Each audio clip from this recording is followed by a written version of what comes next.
こんにちは、岩根です。前回は以前僕が所属していたアニメーションスタジオ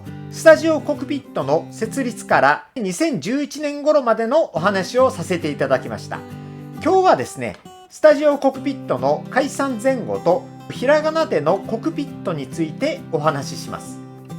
このチャンネルではお絵描きやアニメ作りに役立つ情報を発信していきたいと思っておりますので、少しでも気になった方はぜひチャンネル登録をよろしくお願いいたします。また、必ず使用するとお約束することも何のお礼もできないんですけども、配信に使用可能なオリジナルキャラをお持ちの方、ぜひ Twitter の DM からご連絡ください。僕は2013年に、神戸に引っ越したので、以前にも増して他のスタッフとの交流がなくなり、完全に自宅作業をしていました。2016年の2月ぐらいだったでしょうか、浅田裕二さんが僕に電話をかけてきました。スタジオコクピット解散の知らせを聞いたのはその時です。当時、山口社長は74歳、後継者がいなかったため、社長が引退を決意したら解散することになるっていうのは分かってたんですけども、その情報を聞くまでは全く兆候に気づいてませんでした。でも、桜台のスタジオで仕事をしていた人たちは、前年の秋くらいからなんとなく察していたようです。社長が解散を決意した理由はいろいろあったようです。一つはご自身の年齢です。体力とともに気力の衰えも感じられていたそうです。伊佐子さんの死もかなりショックだったようです。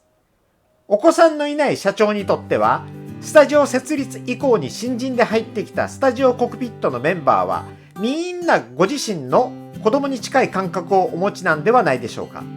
もう一つはスタジオコクピットメンバーに作画監督クラスの人が増えたこと。作画監督ばかりになって原画を描く人が減るとグロス受けができません。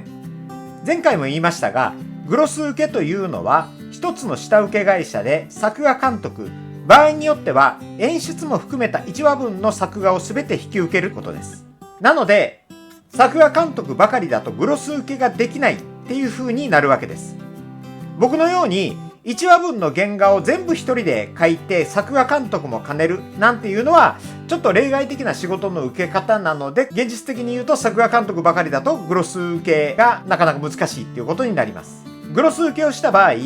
会社は元請け会社から演出料、作画監督料、作画料などと一緒に管理料を受け取ります。それは制作進行を雇ったり、放送が終了するまで原画や動画を保管する場所を確保したりするのに使うんですけども、うまく切り盛りして余った分はスタジオの儲けになります。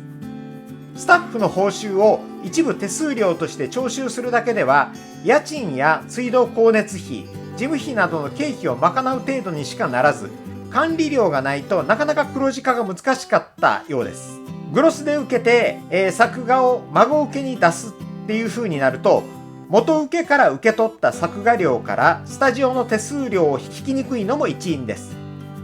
アニメーションの作画単価はもともと低いので、コクピットと孫請けスタジオ両方の手数料を引いた単価だと受けてくれるアニメーターが見つからないでしょう。インターネットや宅配便の普及で個人での仕事の受注が容易になった今では、最初のスタジオの手数料すら引かれるのが嫌で、下請けスタジオに所属せず、完全に個人営業でやっている人が多くなっているっていうのが現状です。社長の健康状態が悪化するなどして急に解散することになった時、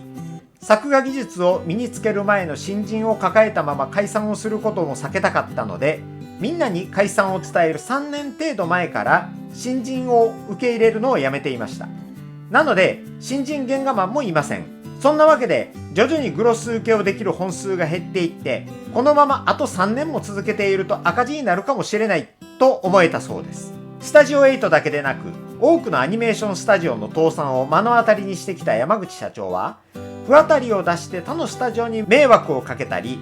ただでさえ低賃金のアニメスタッフたちの報酬が未払いになるような終わらせ方だけはしたくないと思っていたので、早めの解散を決めたのだそうです。2016年3月31日、スタジオコクピットとして受けた仕事は全て終了し、3月分の報酬の支払いなどの残務処理を残すのみとなりました。2016年5月31日、桜台のスタジオから全ての荷物が運び出されました。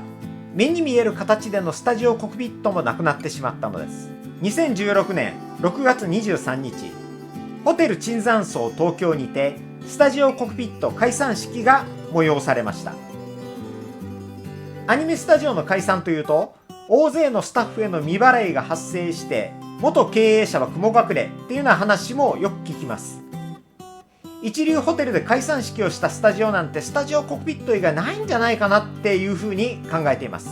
解散式の会場に椿山荘を選んだのは、スタジオコクピットのスタッフを新たなステージへと送り出す卒業式のイメージで、蛍の光斉唱の代わりに蛍の飛び交う庭園を散策するという意図があったようです。スタジオコクピット感謝の集いという祭事名からも愛が感じられます。